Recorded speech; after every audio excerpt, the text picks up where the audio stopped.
preciso andar, vou por aí a procurar, sorrir pra não chorar.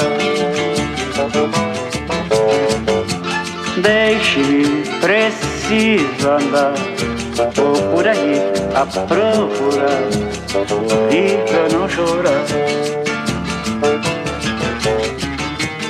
Quero assistir ao sol nascer, ver as águas dos rios correr, ouvir os pássaros cantar. Eu quero nascer, quero viver. Deixe-me, preciso andar, vou por aí a procurar, sorrir pra não chorar. Se alguém por mim perguntar, diga que eu só vou voltar depois que me encontrar.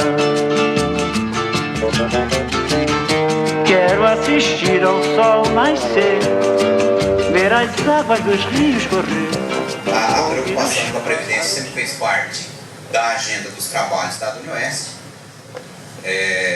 mas é óbvio que não só a partir do dia 14 de fevereiro, dada a intencionalidade do governo diante da sua intenção, que acabou provocando a nossa pauta de reivindicações, e claro que também o trabalho do pós-greve, a questão da Previdência, ela volta, ela se reafirma com uma força contundente. Só lembrando que o momento de hoje, ele faz parte de uma agenda que a UniOeste organizou.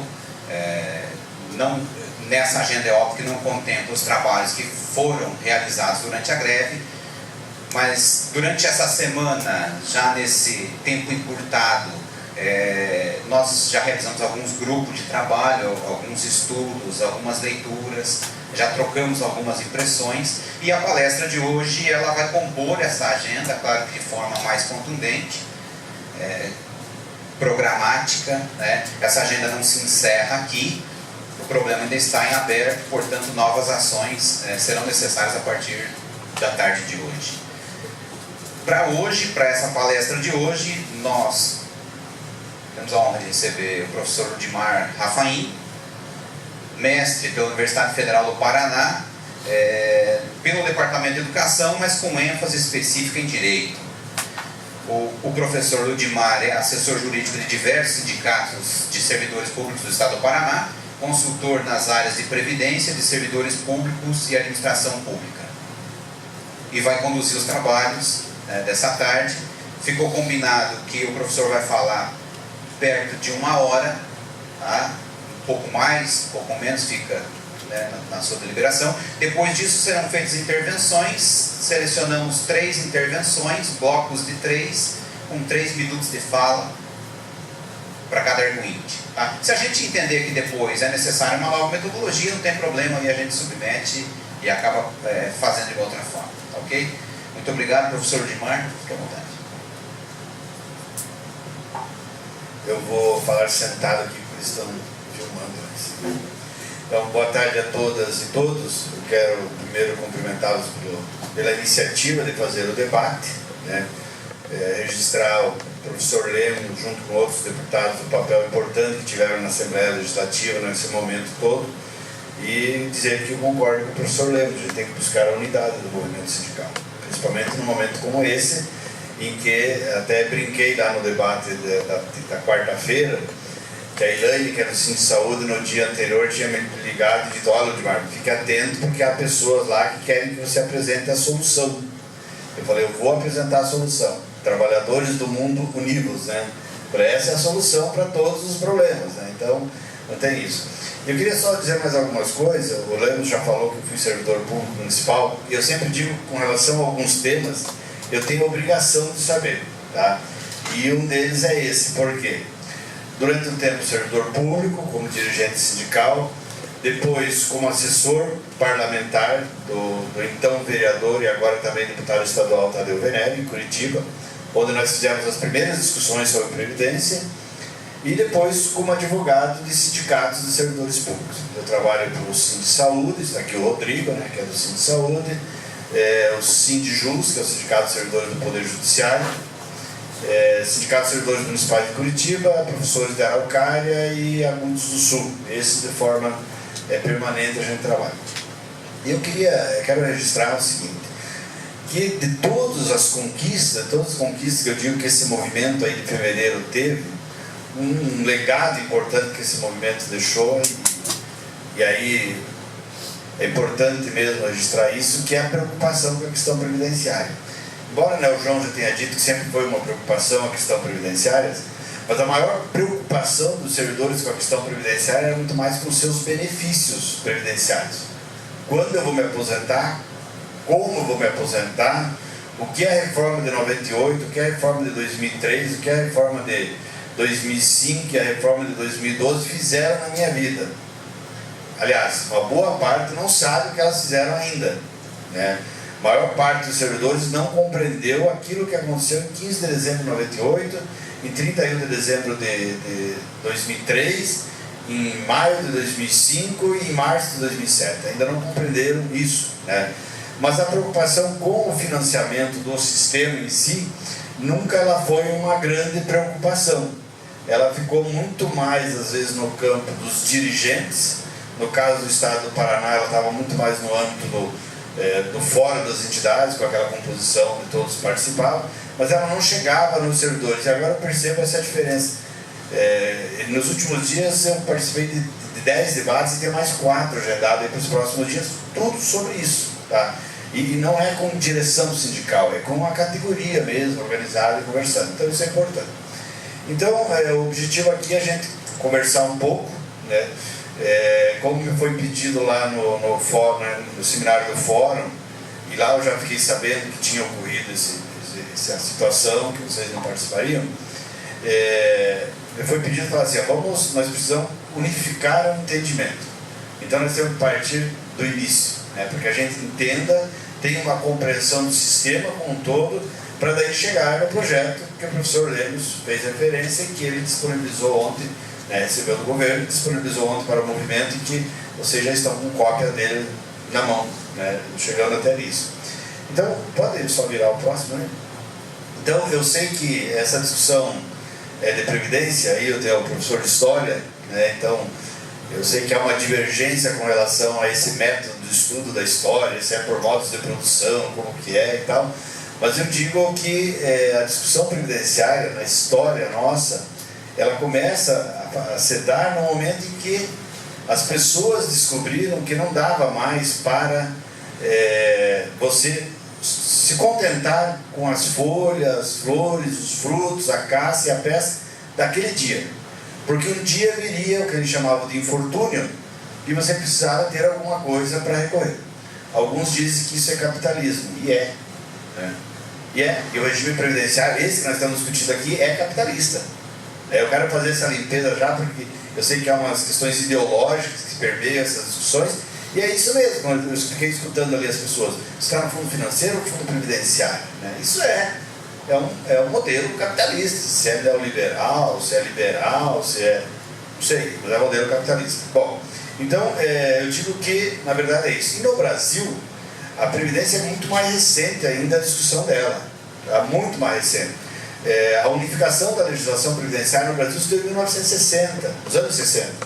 E, para vocês terem uma ideia, o INSS, esse modelo que nós temos hoje, ele só foi instituído em 1990. E o modelo de financiamento do regime geral de previdência, que nós já vamos diferenciar, e o modelo de custeio, de financiamento e de benefícios do regime geral, também é de 1990. Tanto que eu sempre digo, até hoje, às vezes se encontram pessoas que falam, olha, eu tenho que ir lá no INPS para consultar, ou então eu tenho que ir lá no SUS para ver a minha questão da previdência. Ainda há gente que confunde isso, tá? Por quê? Porque era tudo misturado mesmo. No começo se confundia com caridade, depois que superou a questão de caridade lá da época da colônia ainda, né, das irmandades e congregações religiosas e tal, e as Santas Casas de Misericórdia, mas depois disso só ocorreu a separação de fato entre assistência, saúde e previdência em 1990. Então é muito recente. Se nós pensarmos nos nossos pais, né, quando eles trabalharam, não tinha esse sistema que existe hoje. Então é tudo muito, muito recente. Então essa é uma questão. Pode virar a próxima. Eu inicio fazendo isso, fazendo essa diferenciação. Porque no Brasil nós temos 3 regimes de previdência. Nós temos o regime geral da Previdência, que desde já eu digo que não é o INSS. O INSS é uma autarquia federal que administra o regime geral da Previdência. Nós temos os regimes próprios de Previdência e nós temos regimes complementares de Previdência. E aí eu passo a explicar cada um deles com uma introdução a esse debate. Pode virar próximo ali. Por exemplo, o regime geral da Previdência, que é um sistema de repartição simples, que as pessoas recolhem e daí o governo paga os benefícios previdenciários. Por isso que fala-se com frequência, há um déficit no regime geral da Previdência. Os auditores do próprio INSS dizem que não há esse déficit. Na verdade, o que há é um passivo, porque não foi acumulado ao longo do tempo. E segundo, porque você coloca na conta da Previdência algumas coisas que não são da conta da Previdência. Então essa é outra questão. Então o regime geral da Previdência, e também lá, quando a expectativa de vida era menor, e o número de trabalhadores era maior do que aposentados, também não se guardou esse dinheiro. Esse dinheiro foi usado, uma parte na Transamazônica, outra parte foi usada na Itaipu, nessas coisas todas. Então, o dinheiro foi usado. Então, não dá para falar em déficit hoje. A ANFIP, né, que é a Associação Nacional dos Auditores do INSS, eles publicam periodicamente uma revista onde eles sistematicamente sustentam que não há isso. Mas quem que está nesse regime geral da Previdência? Quem está nesse regime geral da Previdência são todos os trabalhadores da iniciativa privada, os com carteira assinada, os facultativos, os avulsos, os domésticos, todos com carteira assinada, os sócios de empresas, os contribuintes facultativos, os servidores públicos regidos pela CLT e os servidores públicos estatutários regidos pela, que não têm regime próprio de Previdência. Essa é uma informação que não é muito comum, que nós temos no Brasil apenas 2.100 municípios, os estados, o Distrito Federal e a União, que têm regime próprio de Previdência. Os outros 3.000 e tantos municípios estão vinculados ao regime geral, sejam eles servidores públicos, sejam estatutários, sejam eles CLTistas, estão vinculados ao regime geral da Previdência. Então são esses trabalhadores que estão lá. Os próprios comissionados, que não sejam servidores de carreira efetivos, eles contribuem para o regime geral da Previdência. E aí nós temos, pode virar, aí nós temos o seguinte: por conta de uma regra do regime geral que já existe, e que no regime geral todos se aposentam pela média aritmética das 80% melhores contribuições, e ninguém pode receber mais do que um teto, que hoje é de R$ 4.663,75, então não importa se a pessoa ganha R$10.000, mas ela contribui sobre R$ 4.663,75 e só se aposentará, talvez, com R$ 4.663. Eu digo talvez, porque você não tem certeza daquilo que vai receber, tá? Por quê? Porque é média aritmética. Se num mês você recebeu menos do que isso, a tua média já não será mais R$ 4.663,75. Então, por conta disso, surgiram os fundos complementares de Previdência, que já existem, que não tem nada a ver com Brasil Prev, Itaú Prev, Santander Prev, Bradesco Prev. São fundos complementares fechados. Os mais comuns: Previ do Banco do Brasil, Petros da Petrobras e outros mais. Então, por que surgem esses regimes complementares? E aí, já que o governo desdisse aquilo que tinha dito, que tinha desistido temporariamente do fundo complementar e agora volta no projeto a proposta, eu vou meter um pouquinho mais aqui nesse ponto. Por quê? Porque o regime complementar, quando ele foi criado, o objetivo era o quê? Era pagar a diferença entre aquilo que o trabalhador recebia enquanto estava em atividade e aquilo que ele se aposentava pelo regime geral. Então, um funcionário da Petrobras, vamos dizer, ganhasse R$10.000, ele teria até R$ 4.663,75 pagos pelo INSS, e a diferença ele recebia do fundo complementar e contribuía para isso. E esse modelo, quando foi criado, ele era um modelo chamado de benefício definido. Então, se a diferença entre o teto do regime geral da Previdência e aquilo que esse trabalhador ganhava fosse R$3.000, ele receberia os R$3.000 no momento da aposentadoria. E teria que contribuir o quanto fosse necessário para que pudesse receber esse benefício. Acontece que em 2001 isso mudou. Em 2001 foram aprovadas duas leis complementares federais, a 108 e a 109, que trataram dos fundos complementares de Previdência. E não é mais benefício definido, é contribuição definida. Então você sabe com quanto você contribui todo mês, e vai receber na sua aposentadoria, e é bem diferente do regime próprio, tá? Eu quero deixar bem claro isso, porque quando nós vamos falarmos em regime próprio, nós estamos falando de pagar aquilo que é a sua aposentadoria. Aqui nós estamos falando do complemento, vamos dizer. Passou a ser contribuição definida. Você não sabe quanto contribui e vai receber aquilo que o mercado financeiro render para você, através de conta individualizada. Os fundos complementares são assim, tá? Vai receber o quanto o mercado financeiro render para você. Tanto que hoje, a informação que eu tenho, porque o fundo complementar já foi criado, por exemplo, na União, no Distrito Federal, São Paulo, Mato Grosso, foram criados fundos complementares de previdência. E eu conversando com um professor, que talvez vocês conheçam, até falei com o Antônio e o Roberto na hora do almoço, que é o Frank lá de Joinville, e ele me disse que na União, que já existe o fundo complementar desde março de 2013, diz que a adesão está muito pequena, tá? Por conta exatamente dessa incerteza. Você não sabe o quanto vai receber, então que garantia você tem que vai colocar 7,5% do seu dinheiro numa conta lá que você não sabe se vai receber. Então esse modelo é o modelo exatamente da proposta que o governo encaminhou para a Assembleia Legislativa. E aqui um detalhe, em dezembro do ano passado já foi aprovado o Fundo Complementar na Assembleia Legislativa. Só que foi aprovado através de uma lei ordinária. E alguém falou, nós já tínhamos conversado sobre isso entre os advogados lá do FES, de que não podia ser por lei complementar, é matéria de lei, lei ordinária, é matéria de lei complementar. Então alguém bateu isso para o governador e ele fez o quê? Ele mandou agora na forma de lei complementar, mas muito mais detalhado já, daí até com nome, né? Ele prevê como.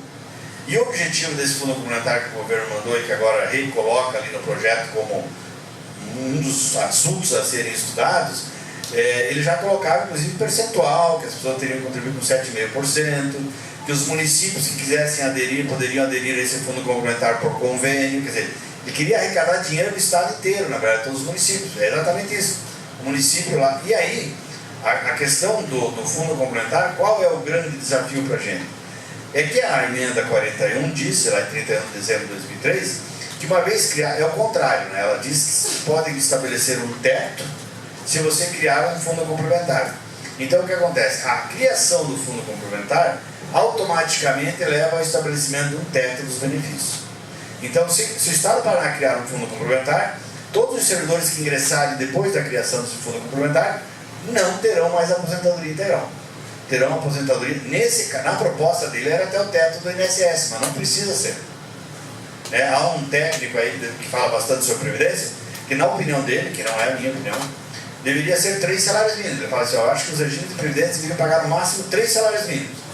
E quem quisesse ganhar além disso, contribuísse para fundos complementares. Então imagine que é possível, lá não diz qual é o teto, diz que pode estabelecer um teto. Então essa é a ideia do fundo complementar, que na iniciativa privada ela já existe, e existe porque lá já existe o teto no regime geral. Nos regimes próprios, a emenda 41 disse que poderia ser instituído um fundo com um teto, ser instituído um fundo complementar de previdência. E era isso que o governador queria fazer. E é bem importante, só uma última observação sobre isso, que em julho de 2013, julho de 2012, um técnico veio no Paraná da Previdência para conversar sobre várias coisas. E uma das coisas falando sobre o fundo complementar que ele já estava imaginando. E quando esse técnico falou que tinha instituído São Paulo, Espírito Santo, Mato Grosso na União, alguém perguntou assim, qual foi a reação dos servidores? Falou, não, a reação dos servidores só foi com relação, só tivemos dificuldade para discutir um percentual de contribuição. Sim, mas eles não se colocaram contra esse fundo complementar? Ele falou, não tivemos nenhuma dificuldade porque o fundo complementar é só para os futuros servidores. E aí que nessa hora eu gosto de lembrar o Bertold Brecht, né? Levaram o padre, eu não era padre, não tinha problema, levaram, vamos dizer, o pastor, levaram o comunista, não era comunista, e agora estão me levando, eu não me preocupei com ninguém vai se preocupar comigo, né? E principalmente categorias que podem acumular 2 cargos públicos, que é o caso dos professores e pessoal da saúde, eu sempre digo, às vezes o próximo é você mesmo, né? Eu já encontro vários professores que nenhum cargo ele é regido, no caso o pessoal estava discutindo, está no financeiro, no previdenciário. Na quarta-feira uma professora vinha e falava para mim assim, Nudimar, me explique, por que eu estou em 2 fundos? O que vai acontecer comigo que estou em 2 fundos? Ela está em 2 fundos porque num ela tinha entrado antes de 2003 e no outro depois de 2003. Daí nós vamos discutir na frente como está essa segregação hoje. Então, ela é o exemplo concreto de que, aprovado um fundo complementar, feito um novo concurso público, as pessoas do novo cargo integrarão esse fundo. Pode virar, então. Se eu alcançasse ali, eu ia fazer aqui. Outra coisa é o regime próprio de previdência. Eu falava para o Luiz Fernando e para o Roberto, quando cheguei aqui, que só faz sentido a gente fazer essa discussão que nós estamos fazendo aqui hoje se a gente superar uma premissa, se a gente superar uma preliminar, vamos dizer, como a gente fala no direito. Qual? Da necessidade desses regimes próprios de previdência. Esses regimes próprios de previdência, eles são destinados exclusivamente a servidores estatutários. Até 98, cargos comissionados e até vereadores, deputados, às vezes podiam contribuir para o regime próprio. Não, só para servidor estatutário que tem instituído o regime. E por que foram criados esses regimes? Que eu acho que é o centro da nossa discussão e é o que nos leva a fazer, vamos dizer, é o que levou a fazer greve de 30 dias, entender qual o fundamento desses regimes próprios. Primeiro, é verdade que a responsabilidade pelo pagamento do benefício previdenciário de vocês é do Estado. Ninguém afasta isso. É o Estado, é a União, são os municípios. É o ônus deles pagar. Como ocorria de forma até 88 e 98. No dia que a pessoa se aposentava, a mudança que ela observava no contra-cheque era a mudança do nome. Deixava de ser vencimento para ser provento. Só isso. Tá? E ela continuava sendo pago pelo Tesouro, pelo Caixa Único. Né? Então, como que é inserida essa discussão dos regimes próprios? É inserida com a preocupação de que eles pudessem, ao longo do tempo, se tornarem autossustentáveis e terem condições de arcar com os benefícios previdenciários e não precisar servidor aposentado, servidor ativo e políticas públicas dividirem o mesmo dinheiro. Esse é o fundamento. Se a gente entender que isso não dá, que isso é contra a nossa concepção, não tem por que a gente fazer o resto da discussão. E aí eu lembro, assim, vou usar um outro exemplo. Se você tem 3 credores, né, você deve para 3 pessoas, as 3 pessoas têm direito a receber de você, e se você não tiver com o que pagar, você não paga nenhum dos 3. Então, é essa preocupação da constituição de regimes próprios de previdência. Há regimes mais antigos, há regimes mais novos. Tá? Mas a preocupação com aquilo que se chama capitalização, que é a acumulação, ela é muito recente, porque a história dos regimes antigos aí, a história, uma rápida passagem pela história do regime de vocês, ela foi sempre de repartição simples. Né? Então eu arrecado hoje para pagar amanhã, se sobrar vai gastar em outras coisas, se faltar o Estado paga. Era esse o raciocínio. Tá? Pode virar, por favor. Pode ir. Isso. Então, no Paraná, tá? No Paraná. Uma primeira diferença, eu tenho feito algumas diferenciações que eu acho que é importante para fazer aquilo que as pessoas gostam de dizer, fazer algumas limpezas. O regime próprio de previdência do Paraná não é o Paraná Previdência. Eu gosto de fazer essa diferenciação. Uma coisa é o regime próprio de previdência dos servidores públicos do Paraná, outra coisa é o Paraná Previdência. E na quarta-feira surgiu uma divergência, será Paraná Previdência ou Paraná Previdência? Eu falei, eu não vou entrar nessa discussão de gênero, né? Mas você pode escolher, se quiser falar que a unidade gestora é a Paraná Previdência. Agora, se quiser falar do Serviço Social Autônomo de Direito Privado, que é hoje, é o Paraná Previdência. Mas eu prefiro dizer o Paraná Previdência. O Paraná Previdência não é o regime próprio. O Paraná Previdência é um serviço social autônomo que está vinculado ao Estado por um contrato, que é o chamado contrato de gestão, e é remunerado pelo Estado para fazer tudo o que faz. É remunerado através da taxa de administração, que pode chegar até 1,5% da folha de pagamento. Tá? Então, aquela estrutura que existe ali na Inácio Lustosa, em Curitiba, do Paraná Previdência, ou da UIP, ali é um serviço social autônomo, que foi criado pela mesma lei que criou o regime próprio, mas ela poderia ser extinta e continuar existindo o regime próprio de previdência, que é como existe na União, né? Vocês sabem que na União eles têm o regime próprio de previdência, mas não tem uma unidade gestora.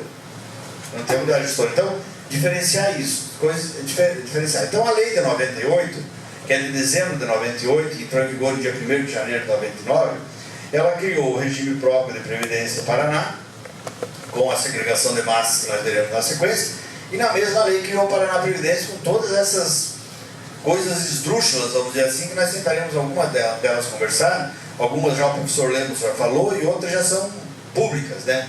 Todos sabemos, porque quando foi criado lá, um pleito dos servidores era de que fosse uma autarquia de direito público, com paridade nos conselhos, né? Com tudo isso já era a reivindicação lá em dezembro de 98, aliás, antes disso. Mas ela foi criada como um serviço social autônomo, com conselhos absolutamente desiguais, onde de todos os conselheiros do Conselho de Administração, um é indicado pelos aposentados e um pelos servidores ativos, e os outros todos de forma direta e indireta pelo governo, onde toda a direção da Unidade Gestora Paraná Previdência é indicada pelo governo. Existia uma previsão que o diretor de Previdência e o diretor jurídico deveriam ser servidores públicos estaduais de carreira. Foi revogado isso, hoje pode ser qualquer um, né? Aí nós vamos lembrar assim da ciranda que foram os diretores jurídicos e diretores de Previdência e presidentes do Paraná Previdência nos últimos anos. Quantos mudaram? Então essa é a questão. Pode virar para o próximo. Aí um rápido histórico, aí 5 anos aí do histórico do Paraná Previdência, do Regime próprio da Previdência. Então ele nasce no Paraná em 1947, através dessa lei, que era o quê? Era o chamado Montepio obrigatório dos servidores públicos, civis e militares do Estado do Paraná. Era parecido com aquelas Montepios que nós conhecemos, né? Montepar, Montepio, Mongeral, alguma coisa parecida assim.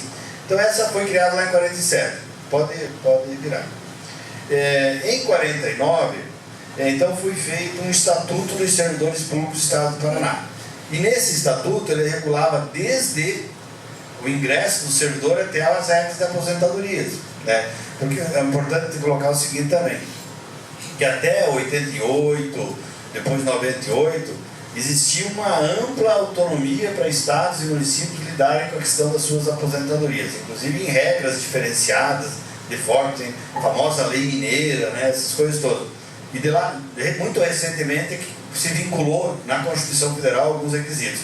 Então foi criado esse estatuto, e toda a argumentação estava no estatuto. Mas, de novo, nem em 49, nem em 53, com esse SASP, existia qualquer preocupação. Primeiro, não se destinava a pagamento de aposentadorias, se destinava à assistência médica e ao pagamento de pensões. Deixar bem claro isso, que não tinha preocupação com a aposentadoria, porque a aposentadoria quem pagava era o Estado. Pode passar.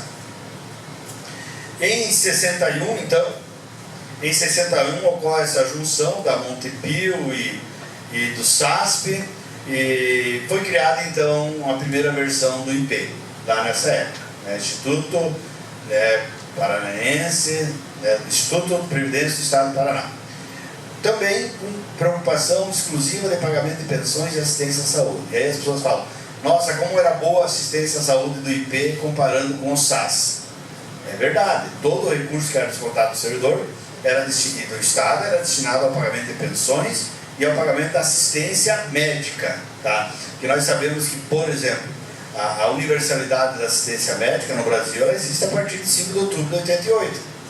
Porque até 5 de outubro de 88, quem não tinha a carteirinha do INPS e tinha que ser atendido, vendia a carroça, a junta de boi, o cavalo, a vaca, o terreno, para pagar médico se precisasse. Então não existia isso. Então o SUS existe a partir de 5 de outubro de 88 com essas características. Então, para os servidores do Estado, eles tinham esse atendimento diferenciado. Tá? Pode virar.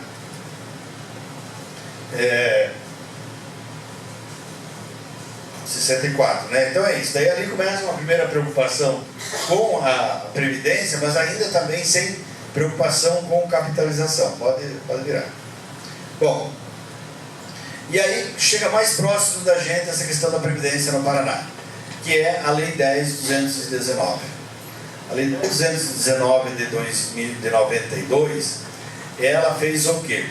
Ela transformou 60 mil empregos públicos em cargos públicos. Ou seja, nós tínhamos 60 mil pessoas que ingressaram no serviço público das mais diferentes maneiras, com concurso, sem concurso, mas eram regidos pela CLT. E eles tiveram seus empregos transformados em cargos públicos. Inclusive existe uma pendência judicial nessa lei até hoje, mas são 60 mil servidores que deixaram de contribuir para o regime geral da Previdência, porque deixaram de ser cientistas, e passaram a contribuir para o regime próprio. Foi criado um fundo na mesma lei, que é o chamado fundão, né? E que 10 meses depois foi extinto. Então ele foi criado em dezembro e em outubro do ano seguinte ele foi extinto. Por que ele foi extinto? Ele foi extinto porque nunca teve a preocupação. Quer dizer, o que eles fizeram? Pegaram 60 mil servidores mais do Estado e colocaram dentro dele. E não levaram nenhum dinheiro junto. É óbvio que não existe razão para isso. Então, isso que aconteceu em 92. Bom, pode virar. Em 98 a 92, daí de 92 a 98 ficou essa coisa, quer dizer, se contribuía para o IP, mas não se tinha organizado o regime próprio de previdência. Em 98, então, é que foi aprovada a Lei 12.398 e que, então, instituiu o regime próprio de previdência no Estado do Paraná e fez o quê? Fez também criou o Paraná Previdência como unidade gestora, porque a lei federal diz que tem que existir uma única unidade gestora do regime próprio de previdência em cada ente público. Tá? Então, essa assim. E em 2012, vamos dizer, ocorreu uma nova alteração no regime próprio de previdência, que é isso que nós vamos abordar. Quer dizer, agora, na verdade, o que o governo está propondo agora é alterar a alteração feita em 2012. Tá? Feita em 2012. Só fazendo um parênteses aqui, as pessoas podem ficar tranquilas que esse material, essas informações, ele já está salvo ali no computador e ficará para vocês, usam como acharem que for importante para vocês. Bom, pode virar ali. Bom, aí o que acontece? Os regimes próprios de previdência, eles não são assim uma iniciativa do governo do Estado do Paraná ou da União. Ele tem previsão constitucional. Então, o artigo 40 da Constituição fala que os estados e os municípios que quiserem instituir um regime próprio de previdência podem. Mas vocês observem que nesse artigo 40 ele fala assim, com equilíbrio atuarial. Então, se for criar um regime próprio de previdência, tem que pensar que precisa ter equilíbrio atuarial. Então, o modelo que o governo estava querendo fazer, passar todo mundo para o fundo financeiros e revogar todos os itens da lei que falavam em equilíbrio atuarial, absolutamente inconstitucional, porque vai contra esse artigo 40 aqui, tá? Essa é uma e assim como vai contra, né, outros dispositivos que nós veremos ali da Constituição Estadual do Paraná, no caso. Então, na Constituição Federal está colocado isso, pode virar o próximo ali. No artigo 35 da Constituição Estadual, ele diz isso de novo. Ele diz que é possível a criação do regime próprio de previdência, desde que preservado o equilíbrio atuarial, tá? Inverteu a ordem, isso, eu falei primeiro da Constituição Federal, mas tudo bem. Inverteu. E aí é importante ver também, já ficou no anterior, que dizia lá no artigo 41, que é esse que o Lemos fez referência, que é assegurada a participação do servidor, né, nesses órgãos colegiados, e vocês podem ver ali que tem a expressão paritária. Tá? Então, a expressão paritária, depois lá na frente eu vou apresentar um texto que eu acabei encontrando num documento interno da SEAP, onde eles admitem que não vinham cumprindo esse dispositivo constitucional, isso já em 2007. Tá? Então, fundamento constitucional para existir os regimes próprios de previdência. Bom, pode virar?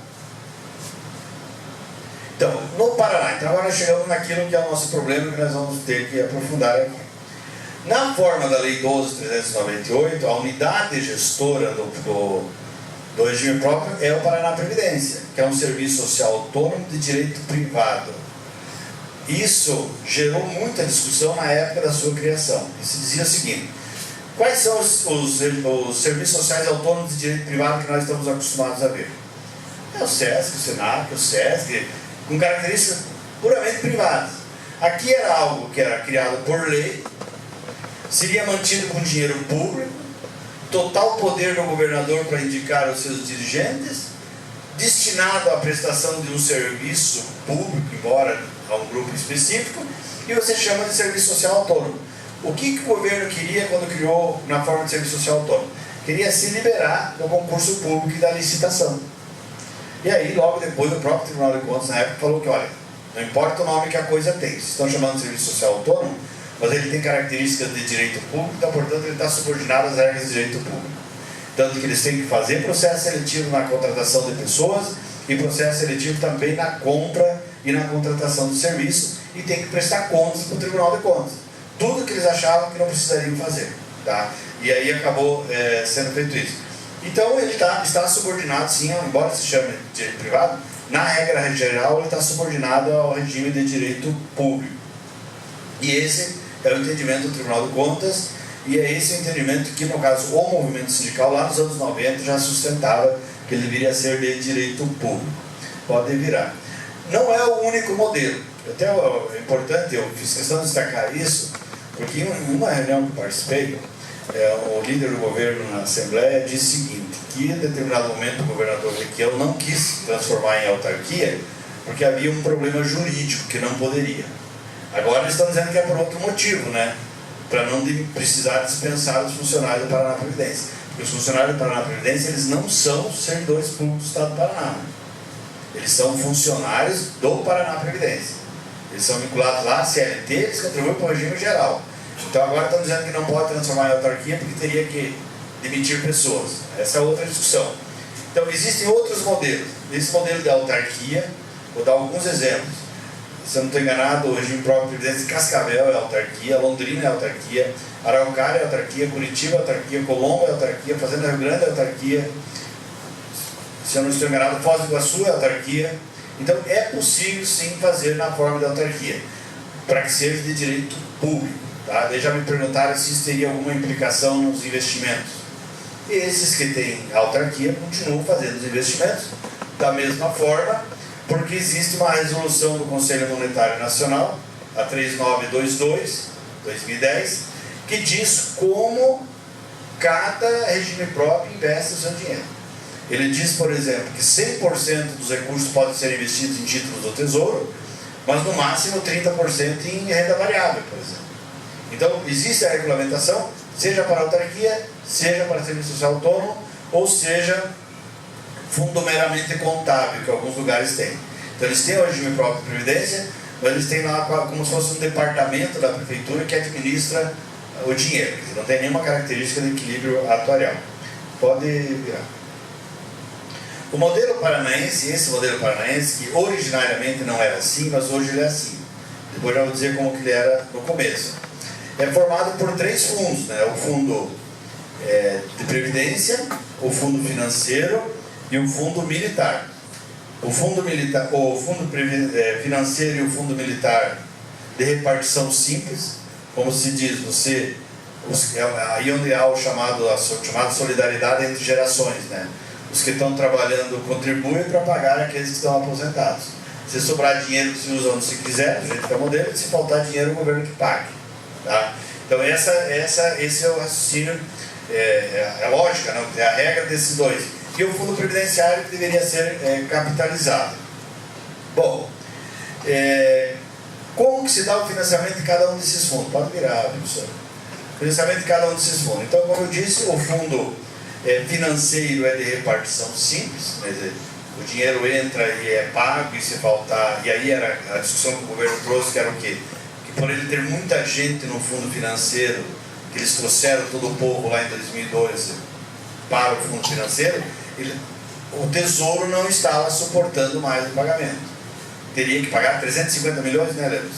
Estava gastando 350 milhões por mês para pagar. Mas foram eles que optaram por, em dezembro de 2012, tirar as pessoas do fundo previdenciário e trazer para o fundo financeiro. O fundo militar também é de repartição simples, né, entrada, fluxo de caixa, vamos dizer assim, e o fundo previdenciário, que é aquele criado com as características do regime próprio de previdência, que é fazer uma reserva. Eu às vezes tenho dificuldade assim, de entender a capitalização, né, por ser público. Por que capitalização é de ser público? Mas é a terminologia que usa. Então, é para você acumular, fazer com que o mercado financeiro renda, os investimentos que você faça têm retorno, e com isso você vai aumentando. Esse é o financiamento. E esse fundo, obrigatoriamente, ele precisa ter equilíbrio atuarial. Lá na frente eu volto a falar isso, mas eu já vou adiantando isso. O que é o famoso cálculo atuarial, né? O professor já fez referência aqui. O cálculo atuarial. Vamos dizer o João. Pega o João e verifica o seguinte: o João, ele é homem, ele é casado, ele é solteiro. Olha que isso é crime. Não está acostumado. Isso pode dar crime.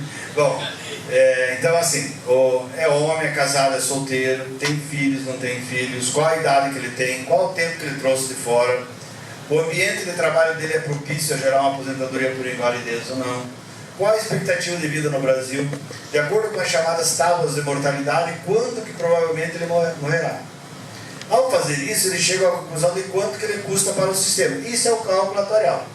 Quanto que ele custa para o sistema? Ele custa para o sistema para ele receber a aposentadoria por 30 anos, por exemplo. Por que casado solteiro? Você pode gerar pensão, você não pode gerar pensão, se tem filho, não tem filho. E feito o cálculo, vai dizer, o João custa tantos milhões para o sistema. Nós temos tantos Joãos no Estado. Então, o sistema de previdência custará tanto. Então, quando eu dizia lá que existia um passivo atuarial de 7 bilhões de reais, não significa que sejam dívidas do Estado. Uma parte era dívida, mas significa que, observando o recurso e observando a projeção dele, é o que faltaria para pagar os benefícios lá na frente. Isso é que é desequilíbrio atuarial. Quando você verifica que aquilo que o Lemos falou, se mantido o fundo previdenciário hoje do jeito que ele está, o fundo previdenciário só, depois não ver que eles tiraram praticamente todo mundo, né? Em dezembro de 2012. Ele teria uma solvência de 57 anos. Quer dizer, por 57 anos ele garantiria os benefícios. Ao ele colocar esse povo de novo lá dentro, cai para 29 anos. Quer dizer, então, tem que se pensar alguma forma, porque se por esse raciocínio, daqui a 29 anos não haveria mais recurso. Esse é o raciocínio grotesco, vamos dizer, que você fez, porque eu não sou atuário, então não sei fazer esse cálculo.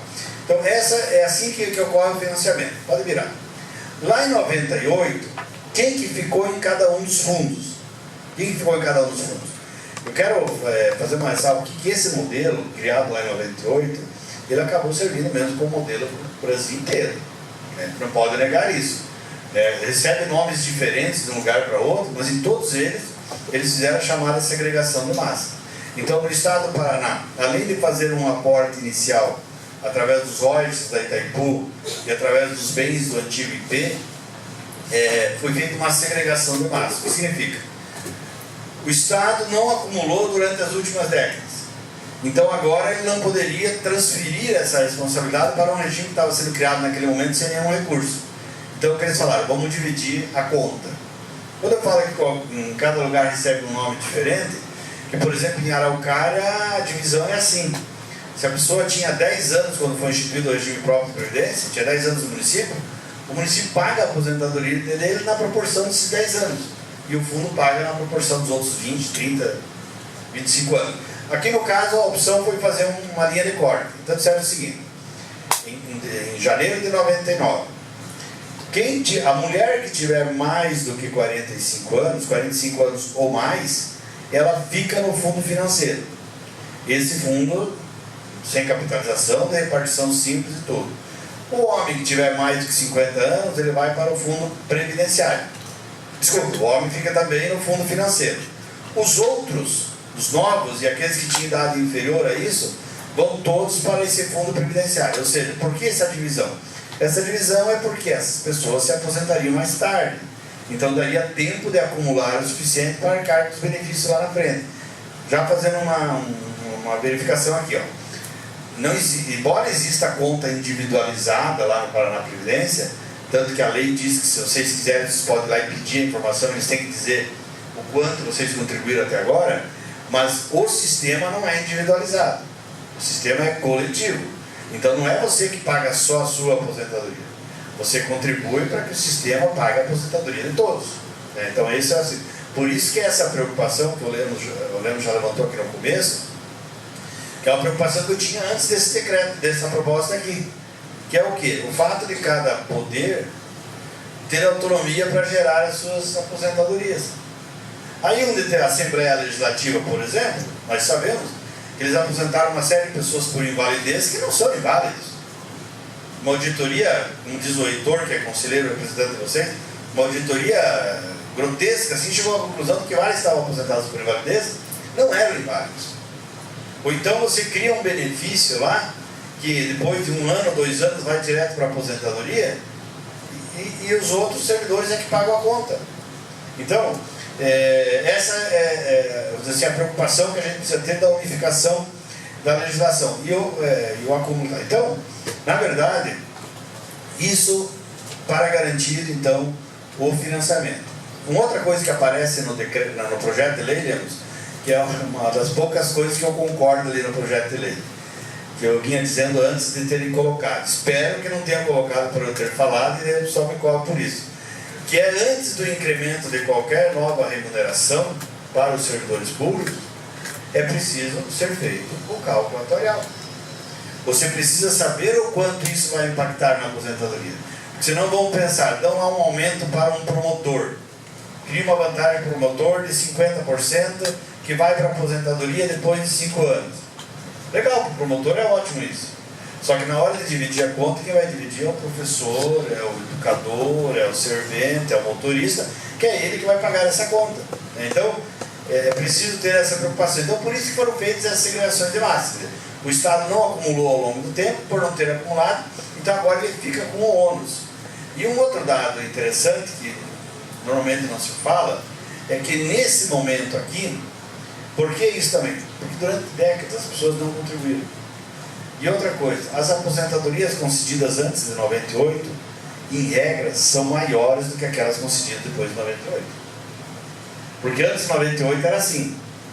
Eu lembro até que na Câmara Municipal de Curitiba tinha a seguinte regra: você assumia um cargo comissionado, se você ficasse 6 meses com esse cargo comissionado, você levava integralmente para a aposentadoria. Se você ficasse 4 anos como vereador, mesmo que fosse auxiliar administrativo, você se aposentava com o subsídio de um secretário municipal. E se você era vereador por 2 anos, você se aposentava então com o subsídio de um superintendente municipal. Então são benefícios que foram gerados que não teve a contrapartida. Então, por isso o ônus do Estado é ficar com essa parte. Só que, pode virar? Só que, em 2012, aí de novo, todas as pessoas, vamos dizer assim, do nosso lado, né, diziam que isso não estava correto, que isso não daria certo. O que acontece? O Ministério Público, o Ministério da Previdência, o Tribunal de Contas e os técnicos que assessoram o FES, que é o contador, que é o atuário, que é o CID, economista, dizem o seguinte: há um déficit atuarial de 7 bilhões de reais. O que significa? Para garantir os benefícios futuros, o Estado teria que fazer um aporte de 7 bilhões de reais no fundo previdenciário. E o Estado acabou tendo que se convencer disso, porque o Ministério da Previdência disse isso, o Tribunal de Contas disse isso, todo mundo disse isso, e ele não quis colocar o dinheiro lá. Qual foi a opção dele? Conversava com o Roberto sobre isso. No ajuste fiscal do Estado do Paraná, no final de 2012, né? 14, disse que está equilibrado. Por quê? Porque daí o Estado, ao invés de colocar o dinheiro lá, trouxe para o fundo financeiro todos os servidores que ingressaram no serviço público até o dia 31 de dezembro de 2003. Só que não disseram que alguém teria que pagar isso. Então ele retirou lá do fundo previdenciário todos aqueles que ingressaram até o dia 31 de 12 de 2003, trouxe para o fundo financeiro, né, eu vou falar assim, não é a folha propriamente, mas como se fosse a folha, paga pelo Tesouro. E aí que depois, passados 2 anos, verificou que era insustentável isso. Por isso que surgiu toda a crise dele querer acabar o fundo previdenciário, trazer todo mundo para o fundo financeiro e os 8 bilhões. O principal era os 8 bilhões, né? Porque nos cálculos feitos era assim, por ser repartição simples, eram 250 milhões, a diferença. 8 bilhões de reais davam 32 parcelas. 32 parcelas dava 2 anos e pouco, porque envolve o 13º. Então, em 2 anos e 8 meses aproximadamente, teria gasto todos os 8 bilhões de reais.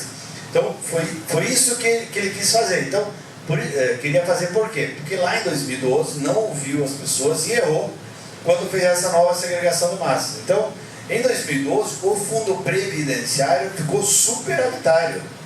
O pessoal interno lá do Paraná Previdência diz isso, o Comute diz isso, por quê?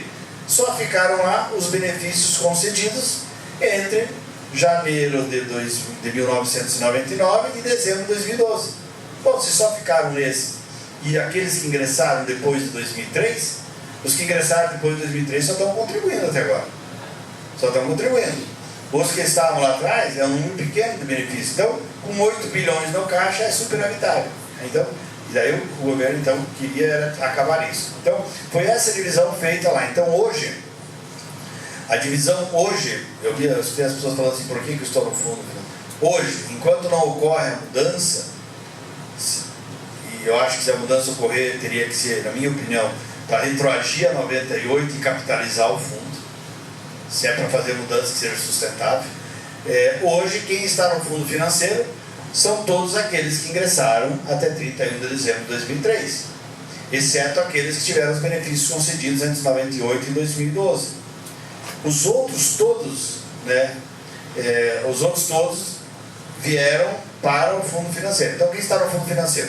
Todos que ingressaram até dia 31 de dezembro de 2003. Quem está no fundo previdenciário? Aqueles que tiveram os benefícios concedidos nesse período, de 99 a 2012, e mais aqueles que ingressaram a partir do dia 1º de janeiro de 2004. Por quê? Dá para a gente ir até o final e depois voltar nas perguntas? Ela está pedindo para falar? Só uma questão referente a essa entrada em cada um dos outros. Eu entrei em 2012 e o meu é muito financeiro.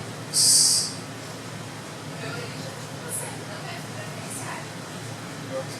Pois é, ao final a gente responde, mas assim, a regra da Lei 17.435 era assim: todos aqueles que ingressaram a partir do dia 1º de janeiro de 2004 ficaram no fundo previdenciário, os outros todos no fundo financeiro. Por que 1º de janeiro de 2004? Porque é a data da emenda constitucional 41, 31 de dezembro de 2003, data a partir da qual quem ingressa no serviço público só se aposenta pela média aritmética e sem paridade com o servidor ativo, né? Então essa é a regra. Então, portanto, a possibilidade das aposentadorias serem menores é muito maior. Então, por isso que faz essa divisão. Então, depois, na hora do debate, ele pode levantar isso, mas deve ter algum equívoco da parte deles aí. Pode virar. Bom, então, eu já falei que o fundamento lá de 2012 era esse. Eles colocaram outros fundamentos lá no justificativo. Mas o fundamento evidente é se liberar de pagar de aportar os 7 bilhões e, portanto, restabelecer o equilíbrio. Pode virar ali. O que pretendia o governo em 2015, eu já falei, de extinguir esse fundo previdenciário, pegar todo o dinheiro e colocar todo mundo no fundo financeiro e dizer que não era mais um equilíbrio financeiro e atuarial. Vocês seguraram isso. Vocês impediram que isso acontecesse com a mobilização de vocês, e por isso que agora ele está tendo a oportunidade de discutir. Porque se você não tivesse feito aquela mobilização, eu teria aprovado já, como falou o professor Hermes lá no seminário de quarta-feira, nós estávamos todos transformados em pó já, nessas alturas. Então, vem essa preocupação. Pode virar. Bom, aí algumas coisas importantes para a gente situar o seguinte: como que ocorre o financiamento desse regime? Bom, hoje a contribuição dos servidores é 11%, e a contribuição do Estado também é 11%. O Estado pode chegar a contribuir até 2 vezes o valor do servidor. Então, se o servidor contribui com 11%, o Estado pode chegar a 22%. No começo lá, a contribuição era diferenciada, era 10 e 14%. 10 para quem ganhava menos de R$ 1.200 e 14 para quem ganhava mais de R$ 1.200. Primeiro que as pessoas entraram na justiça e todos ganharam. De onde que sai esse 11%? Bom, a Constituição diz que deve observar o equilíbrio atuarial. Inclusive, se estiver desequilibrado atuarialmente, poderia até o servidor ter que contribuir a mais. Mas a emenda 41 diz que nenhum servidor público do Brasil pode contribuir com menos do que aquilo que os servidores federais contribuem. E os servidores federais contribuem com 11%. Por isso que, se você vasculhar lá na Constituição, você não vai encontrar 11%. Você vai encontrar uma referência aos servidores públicos federais. Outra questão importante: os benefícios previdenciários, eu tenho repetido isso bastante, os benefícios previdenciários, eles são iguais, seja no fundo financeiro, seja no fundo previdenciário. Porque a regra dos benefícios previdenciários, ela está prevista na Constituição Federal. Então, idade mínima, tempo mínimo, forma de cálculo, está na Constituição Federal. O que nós temos de diferente? O que nós temos de diferente é que no estado do Paraná não há isonomia de tratamento na composição dos valores. Em alguns lugares, vou usar um exemplo que não está relacionado a vocês. O tal do piloto recebe o adicional de voo. Ele leva integralmente esse adicional de voo para a aposentadoria. O servidor da saúde recebe a GAS, gratificação por atividade de saúde, que leva proporcional ao tempo de contribuição. E assim vai. Se pegar o decreto 7154 de 2006, ele diz o que leva e o que não leva. E aí você vê as grandes distorções. Por conta dessa, viu, Lemos? Até para lembrar o seguinte, isso que eles estão colocando aqui na lei, com relação aos poderes, ela está no texto dos convênios. Então, os convênios que foram feitos para o ingresso dos servidores do Poder Judiciário, da Assembleia Legislativa, do Tribunal de Contas, do Ministério Público, no regime próprio, já previa isso. Que, na verdade, o que o Paraná Previdência tinha que fazer era só homologar os benefícios. Então, cada um processa a sua aposentadoria diferente lá dentro. Um exemplo concreto são as aposentadorias por invalidez. Aposentadoria por invalidez está dito o seguinte, que se ela for em razão de acidente de trabalho, doença grave ou incurável, ela é integral. Nos outros casos, ela é proporcional ao tempo de contribuição. A depender do poder, é um enquadramento diferente do que seja doença grave e incurável. Se no executivo, depressão não é considerado como doença grave e incurável, na lógica da alienação mental, para ter direito à aposentadoria integral, num determinado poder ela é.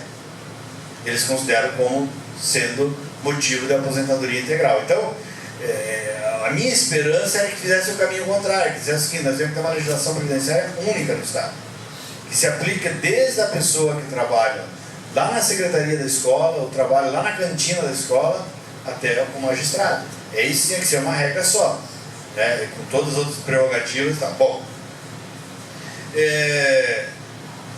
Então, eu estou dizendo que o Estado gasta mais em tese, né? Porque se faltar dinheiro nesses fundos capital, de repartição simples, o Estado terá que arcar com a diferença. Aliás, tem que arcar com tudo, né? Mas assim, nesse caso concreto, significa que o dinheiro do Tesouro continua saindo. Pode virar.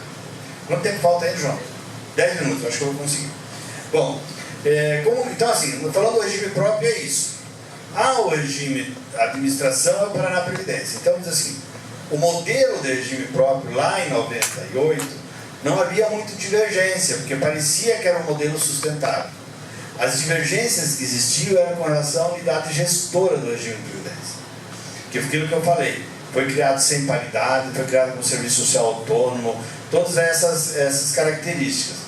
E essas que eram as divergências. Não faziam essa separação até hoje, na verdade o governo quer acabar o Paraná Previdência. O governo não falou em nenhum momento em acabar o Paraná Previdência. Ele falou em acabar o fundo previdenciário. Porque a Paraná Previdência só tem razão de existir porque existe o regime próprio de previdência, senão ela não existiria. Então, foi criado um modelo de gestão próprio para ter o controle absoluto do Estado sobre ele.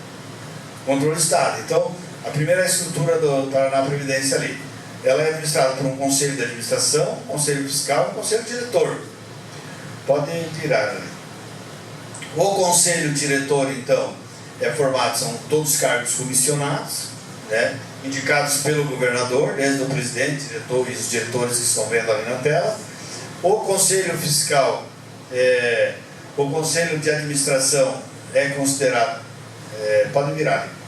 Os conselheiros, está colocado que tem esse mandato, né, por esse período de 6 anos, podendo ser reconduzidos. O Conselho de Administração, que é o órgão superior de deliberação do Paraná Previdência, ele é formado, então na sua composição, só há um representante dos servidores ativos e um representante dos aposentados, e aqui já há um questionamento, né, que é uma discussão que sei que é importante, que tem divergência com relação a ela.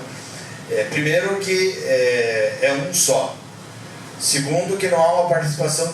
Nossa, estou falando de todo a respeito pelo Zé Maria, pelo Heitor, pela Vilma, fazem um trabalho valoroso lá dentro representando vocês. Mas eu sei que eles pensam assim também, que deveria haver uma eleição direta para os representantes dos servidores no fundo. Primeiro tinha que ser paritário. Segundo tinha que ter uma eleição direta. Bom, não tem. Vocês estão falando assim, de onde está tirando essa ideia de eleição direta? Há outras experiências.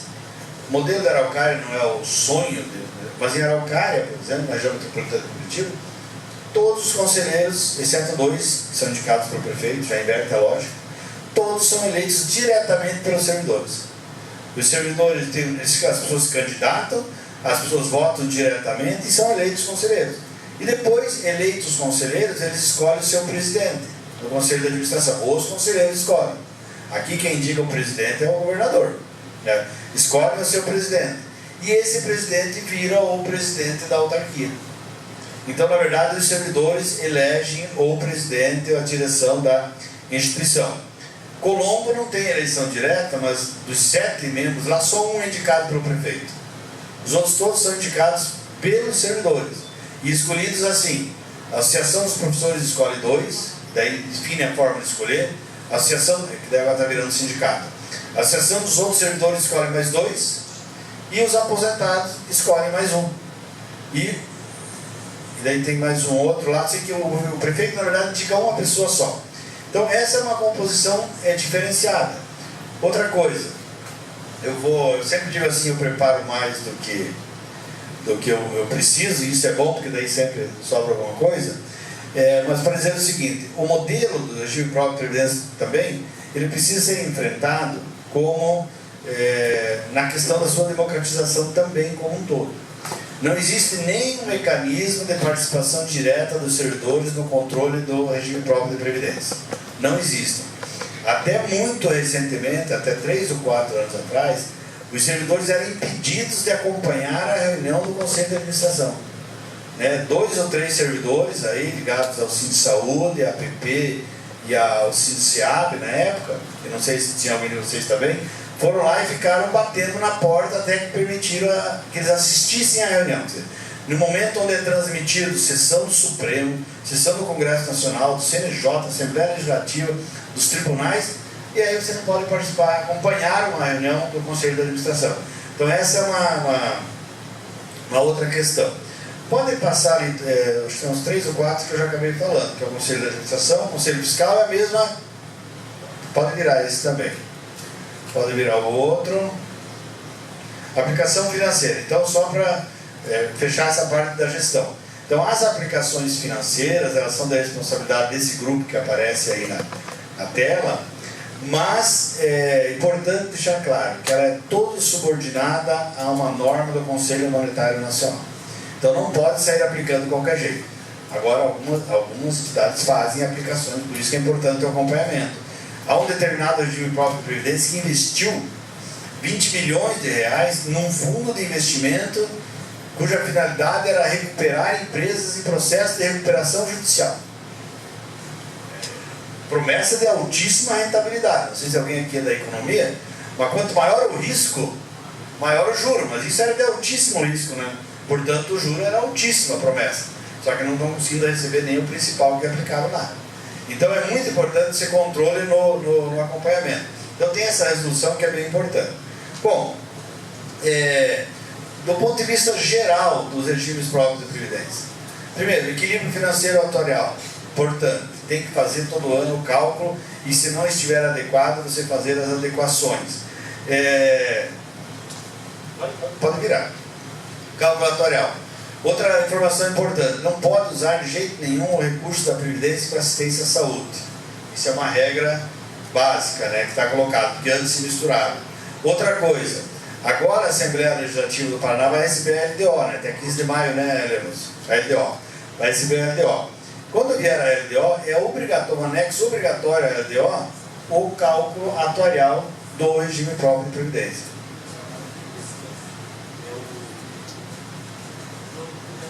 E no plano plurianual também.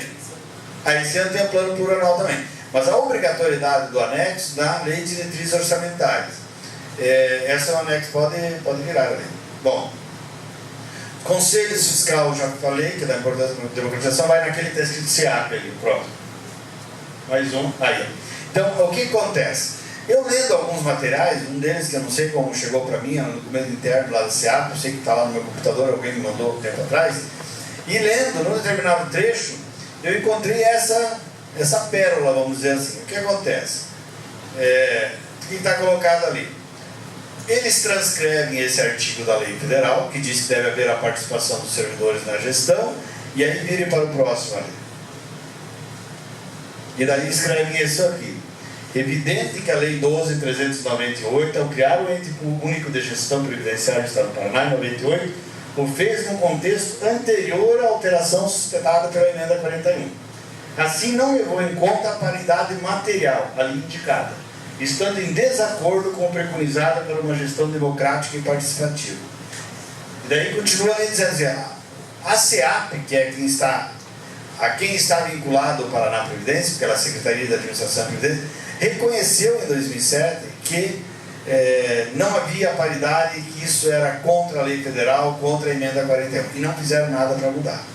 E daí, nesse projeto que agora não foi para a Assembleia ainda, ele está em fase de conversa, eles colocam um artigo dizendo que fica assegurada a paridade. Eu acabei escrevendo, a Marley tinha pedido para mim, a Ilane, para dar uma olhada nesse processo também, fiz. Depois eu passo para vocês o texto que eu acabei escrevendo agora de manhã ali, dizendo o seguinte, que na verdade não adianta colocar esse princípio ali, Lemos, não adianta. Se você quer garantir a paridade, você tem que modificar a Lei 12.398 lá nos artigos que tem a composição dos conselhos. Você tem que alterar aquilo, não basta ficar uma intenção de garantir a paridade, porque essa intenção já está na Constituição Estadual. Você precisa alterar, e na federal também, porque federal, partimos do artigo 37, não precisaríamos mais nada. Então, é importante que venha de maneira detalhada qual é essa alteração. Eu não lembro o ano, agora acho que faz 2 ou 3 anos, que me foi pedido, através da Elaine, para fazer, e daí foi feito por fórum, uma proposta de todas as alterações que a gente queria na Lei 12.398. E lá tem uma proposta de alteração da composição do Conselho de Administração e Conselho Fiscal. 2 ou 3 informações ainda para falar um pouco do projeto. Primeiro, existe uma lei federal, que é a Lei 9.717, de 98, que regula a organização e funcionamento dos regimes próprios de previdência. Ela regula tudo. Além dela, existe uma norma que é mais, na hierarquia das normas, é bem inferior, que é uma orientação normativa do Ministério da Previdência. A orientação normativa 02/2009, com todas as atualizações até agora, que detalha. Nela, por exemplo, que diz que vocês têm direito a ter acesso às informações lá no Paraná Previdência, no caso, no iPad, tem direito a receber todas as informações. Outra questão, pode virar ali, passe, vai lá para CRP. Pode virar, mais uma. Tá, CRP. Então, é essa Lei Federal 9.717 e as orientações normativas que dizem também o seguinte, que se o regime próprio de previdência estiver em desacordo com a lei federal, o Estado não recebe o CRP, que é o Certificado de Regularidade Previdenciária. Por ele não receber esse Certificado de Regularidade Previdenciária, ele fica impedido de receber transferências voluntárias da União. Então, as emendas parlamentares, convênios e tal, ele não recebe. E aí, o que o Estado do Paraná fez? O Estado do Paraná estava todo ele irregular. Se você entrar lá no site do Ministério da Previdência e for lá em CRP e tentar tirar uma certidão do Estado do Paraná, antes de 2006 se verificaria que estava tudo irregular. Todo irregular. Passando desde desconto previdenciário de aposentado, com desequilíbrio atuarial e tal. Em 2006, o então governador entrou com uma ação no Supremo. Na quarta, não lembrava o ano, foi em 2006. Em 2006, o governo do Estado do Paraná entrou com uma ação civil originária 830, se não me engano, no Supremo. E o Supremo concedeu uma liminar ao ministro Marco Aurélio de Mello, concedeu uma liminar dizendo que o Ministério da Previdência não podia negar o CRP para o Estado do Paraná, porque isso fere a autonomia dos estados e municípios. O Estado do Paraná só tem o CRP por conta dessa decisão, senão ele não teria, desde 2006. Então eu aproveito para dizer isso também, por quê? E daí ele aprecia tudo, né? Quem quiser continuar aprofundando, entra lá no Ministério da Previdência, vai lá na parte de regime próprio, Previdência dos Servidores, se encontra tudo isso. Encontra toda a legislação, encontra o CRP e tal. Por que eu falo isso? Nós estamos enfrentando um problema com esse governo, né, que está propondo essas coisas que os servidores não estão concordando. Mas a situação a que chegou o regime próprio de Previdência do Paraná não é responsabilidade exclusiva desse governador. Tem que ficar muito claro isso. Era uma responsabilidade, se nós formos voltar bem lá atrás, dos anos 40, mas principalmente de todos os governadores que se sucederam a partir de 98 para cá. O governador Requião também não fez repasse. Esse não fez repasse e ainda quer tirar. Mas também não é feito. Quem entrou no Supremo também foi o governo anterior, pedindo que o Ministério da Previdência não possa fiscalizar. Há uma preocupação dos próprios técnicos lá do Ministério da Previdência que se essa ação for julgada procedente, ninguém controla mais nada, porque aí o Ministério da Previdência não pode controlar. Alguns rápidos desafios que eu acho que estão colocados para os servidores, para o movimento. Primeiro, é enfrentar essa situação, né? Quem me falou hoje, o que é o aceitável nisso? Foi o João. Então, o que é o aceitável nisso? Nessa discussão toda. Que ponto nós vamos chegar? Nessa questão da segregação e do financiamento.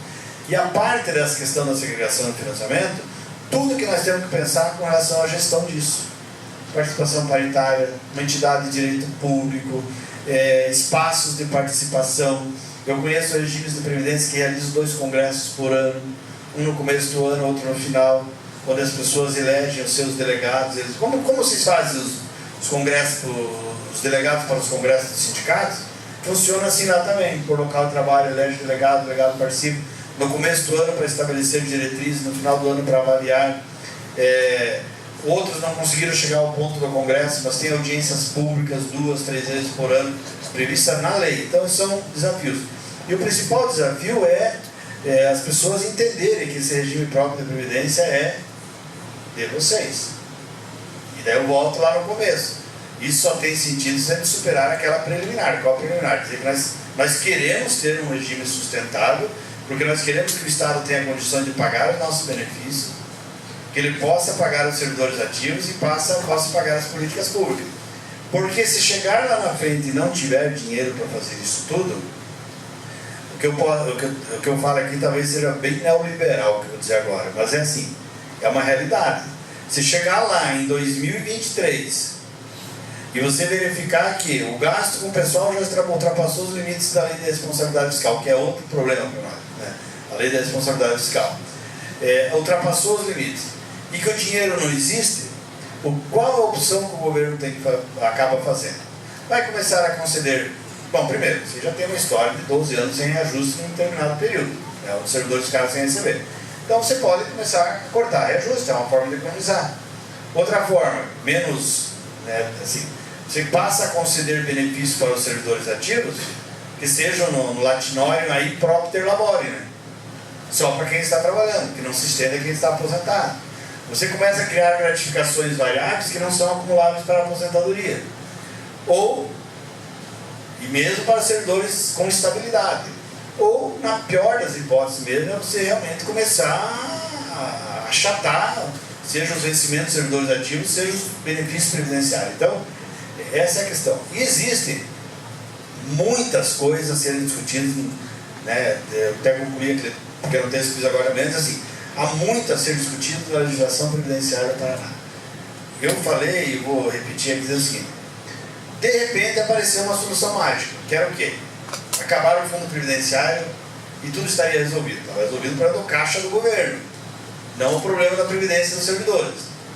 Aí não deu certo isso, né? Daí tem até uma historinha aí, Léo. Foi um cara que me contou dizendo o seguinte: que esse secretário que veio para o Paraná, ele passou por último em Salvador, né? Daí disse que falaram para ele: você vai lá e faz o seguinte, você manda esse projeto para a Assembleia, daí vem o carnaval, vai todo mundo para o carnaval, daí acaba o carnaval, as pessoas nem lembram que foi aprovado. Daí o malandro falou assim: só não disseram para ele que em Curitiba o carnaval tem um dia. Ele estava acostumado com 10 dias em Salvador, né? Então não deu certo a estratégia dele. Mas assim, ele tinha uma solução mágica. Daí não deu certo essa solução mágica, de repente, poucos dias depois, né, vem uma outra solução mágica também. Credibilidade a gente pode ter que isso realmente vai dar certo. E daí, só para fechar, o projeto que foi para a Assembleia, desculpe, não foi para a Assembleia, que foi apresentado para os deputados, né, Leandro? Para quem foi entregue inicialmente? Para o movimento. Tá, então entregou para você. Então, assim, o projeto é muito simples, o projeto, e fácil de entender. Primeiro, a questão central é o quê? É dizer o seguinte: todo mundo que entrou depois de 2003 e quem tiver 73 anos ou mais a partir do dia 30 de junho, vai lá para o fundo previdenciário. Os outros ficam no fundo financeiro.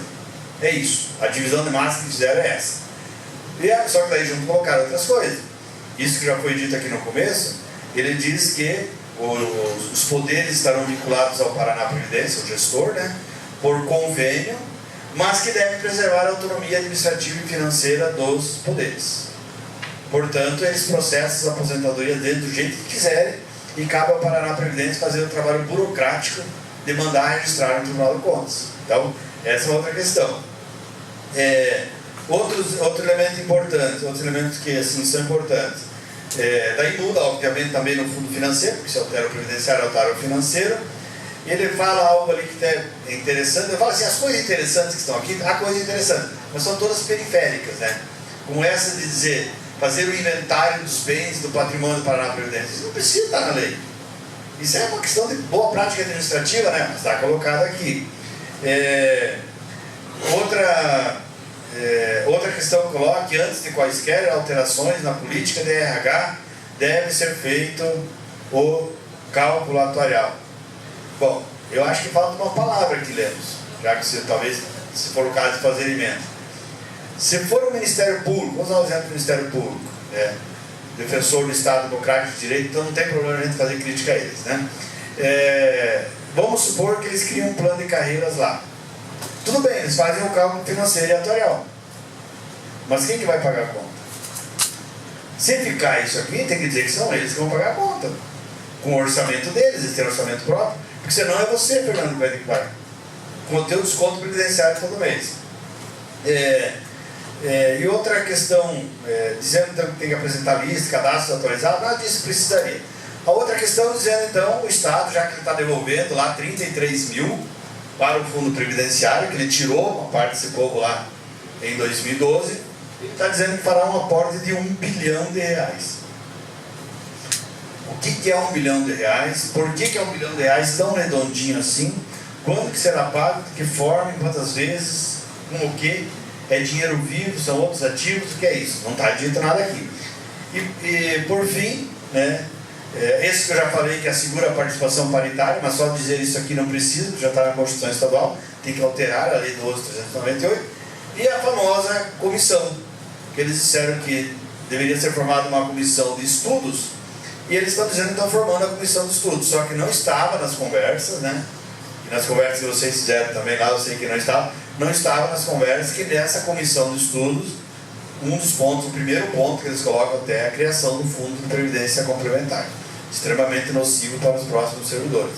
Então, esse é o quadro, né? Nós temos essa situação colocada, esse é o modelo de previdência que nós temos no Brasil, e essa é a discussão que nós temos que fazer, né? Como nós vamos enfrentar isso tudo, e aí que eu quero aproveitar, é mais político isso que eu vou dizer, eu acho que nós vamos ter que superar isso com muita unidade, sabe, com muita unidade, porque eu sou advogado depois se for editar não coloco essa parte, eu sou advogado do Sindjus, que é o Sindicato de Servidores do Poder Judiciário também, e no primeiro momento eles acharam que não tinha nada a ver com eles essa história.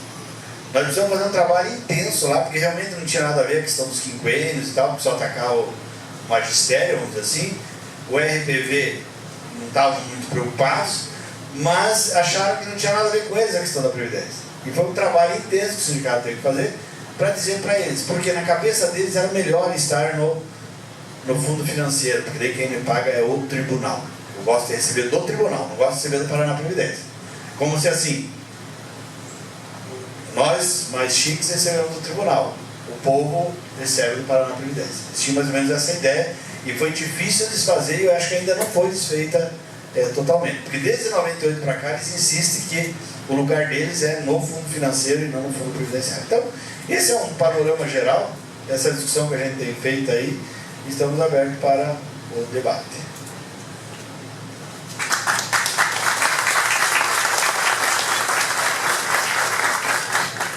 Muito bem. Muito obrigado, professor Ludmar. Posso.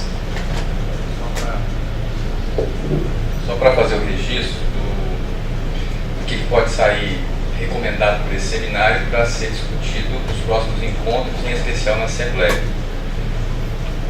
O Ludmar chamou a atenção para uma série de pontos. Um deles é a necessidade de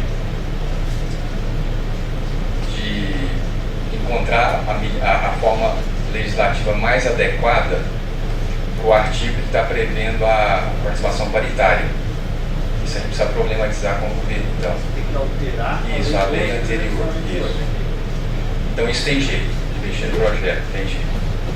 Segunda coisa que tem jeito é pedir para tirar a discussão sobre o fundo complementar em um dos artigos que tem nessa lei, que prevê a criação de um conselho para debatê-lo num prazo de até 180 dias.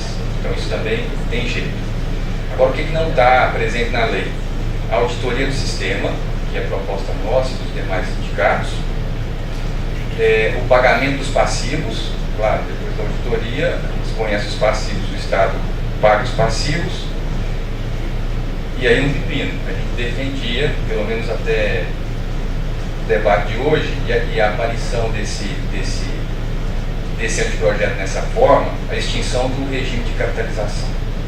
Porque a proposta, nós fazendo um belo debate aqui, eu acho, mas o problema é o seguinte: quando o governo, olha que interessante, quando o governo propôs em fevereiro, a proposta era de janeiro, né, de 2015, fevereiro de 2015, fundir os fundos, era tudo que nós queríamos, certo? Mas nós nos colocamos contra porque havia uma desconfiança enorme de que ele utilizaria aquele dinheiro para outras coisas. Nós somos contra, mas era tudo que a gente queria. Se acabava com o fundo de capitalização, virava tudo fundo financeiro. Aí, para corrigir 2012 e sair de uma sinuca de bico dele, ele vai fazer a mesma coisa. Não vai fundir, mas ele coloca em risco o fundo previdenciário e mantém o fundo financeiro, que é por repartição simples, que é tudo que conceitualmente nós queríamos. Eu não sei se é exatamente por esse caminho que nós vamos continuar caminhando. Então isso vai ficar em suspenso, nós temos pouquíssimo tempo para resolver isso, pelo menos do ponto de vista teórico e político. E finalmente, né, a gente precisa perguntar ao governo, rapidamente, se a medida que pretende tomar para garantir que o fundo previdenciário tenha longa vida, vai ser só o aporte de 1 bilhão. Ou se a gente faz outra pergunta que tem o mesmo significado, né? Quantos reais são precisos ou serão precisos nessa lei para ele garantir a sustentação do fundo previdenciário? Porque acho que não tem explicação para 1 bilhão. O atuário não apresentou, né, a explicação. Ele falou que é insustentável. É insustentável, então, porque não dá. Então, a gente precisa saber o que é 1 bilhão e se nós temos um estudo, ou pelo menos a informação sobre que valor seria esse. Então, são, nas minhas contas, 6 pontos. Agora, veja bem, para finalizar. Isso significa... Então, a gente tem que dialogar com a PP, que é quem tem força para responder rapidamente. E, obviamente, com as 7 universidades.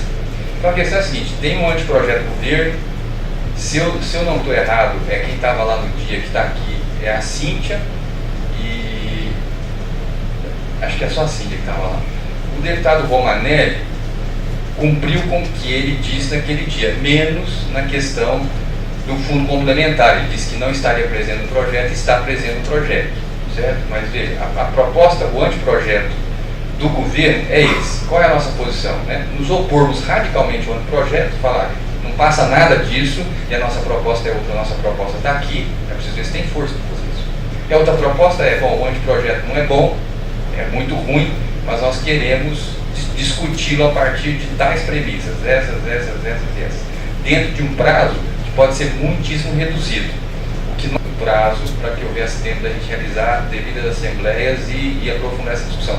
Hoje a gente vê que nem nos 10 dias a coisa ainda está ruim. E talvez o governo não nos dê esse tempo em caminho do dia 31, como era a sua intenção original. Então, só para sistematizar, que a gente leva isso gravado e depois a gente vai produzir um informativo para os próximos encontros e para pelo menos uma assembleia que a gente vai realizar.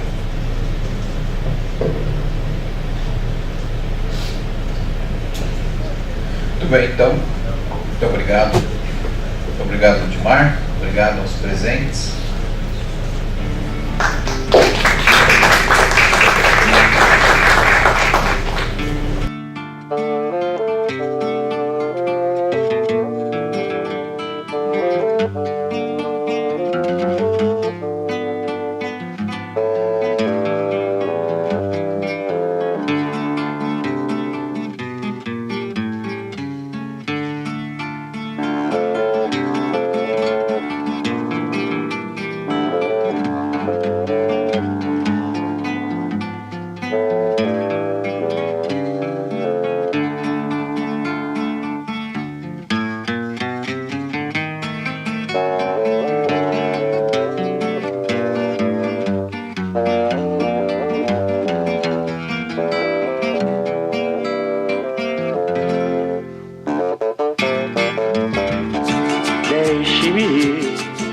preciso andar, vou por aí a procurar, sorrir pra não chorar.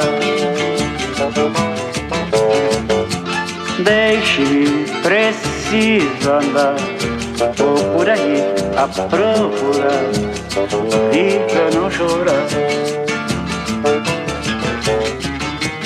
Quero assistir ao sol nascer, ver as águas dos rios correr, ouvir os pássaros cantar. Eu quero nascer, quero viver. Deixe-me, preciso andar, vou por aí a procurar, sorrir pra não chorar. Se alguém por mim perguntar, diga que eu só vou voltar depois que me encontrar. Quero assistir ao sol nascer, ver as águas dos rios correr, ouvir os pássaros cantar. Eu quero nascer, quero viver. Deixe-me, preciso andar, vou por aí a procurar, sorrir pra não chorar. Deixe-me, preciso andar, vou por aí a procurar, sorrir pra não chorar. Deixe-me, preciso andar, vou por aí a procurar,